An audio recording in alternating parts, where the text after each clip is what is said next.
చెట్టు ఎంత దట్టంగా ఉన్నా కానీ ప్రయోజనం ఏముందండి? దానికి ఫలాలు లేకుండా ఆ చెట్టు చాలా సంవత్సరాలు తినేసి దట్టంగా బలిసింది, కానీ దానికి కాయలు కాయలేదు. కాయలు కాయాల్సిన చెట్టు కాయలు కాయలేదు అంటే దానిలో ఏదో లోపం ఉందని అర్థమే కదా. మరి ప్రియ సేవకుడా, నువ్వు ఎన్నో సంవత్సరాల నుంచి సేవ చేస్తున్నావు, కానీ అదే ముగ్గురు.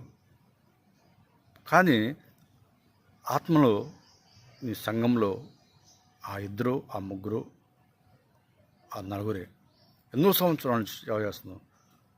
ఏం ప్రయోజనం? అంటే ఆ చెట్టులో లోపం ఉంది కాబట్టే కదా దానికి ఫలాలు కాయింది. అంటే నీలో కూడా ఏదో లోపం ఉంది. ఆ లోపం ఉంది కాబట్టే నీలో ఈ యొక్క సంఘం అభివృద్ధి చెందట్లేదు.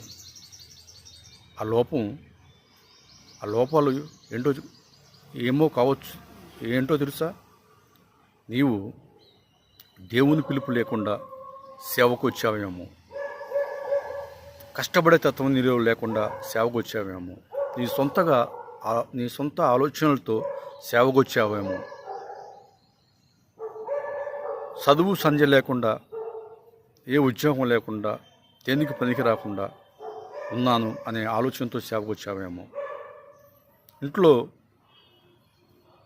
తల్లిదండ్రులు తాకిడి తట్టుకోలేక పని బట్టలకు తిరుగుతున్నామని తిడుతుంటే ఒకవేళ నువ్వు సేవకు వచ్చావేమో, సుఖంగా ఉండొచ్చు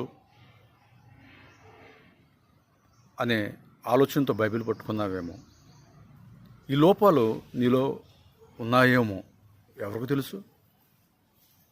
ఆ చెట్లో ఆ లోపం ఉంది కాబట్టే కదా అది చాలా సంవత్సరాలు, దానికి చాలా ఏళ్ళు ఉన్నాయి చెట్టుకి, కానీ ఫలాలు మాత్రం లేవు. దట్టంగా బలిసింది, ఫలాలు మాత్రం లేవు.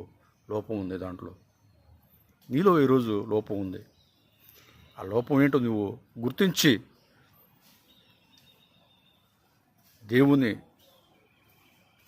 ఫలానా దేవుని సేవ ఆపేసి దేవుని పిలుపు కొరకు ఎదురు చూసి మరలా దేవుని కోసం దేవుని పిలుపు కనిపెట్టుకొని దేవుని ప్రార్థనతో దేవుని పిలుపు కనిపెట్టుకొని సేవను ప్రారంభిస్తే నీవు అభివృద్ధి, నీ సేవలో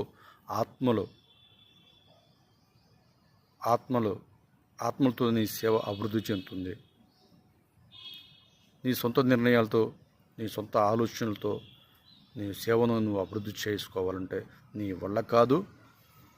అది నువ్వు ఎంతగా ప్రయాసపడ్డా కానీ వ్యర్థమే.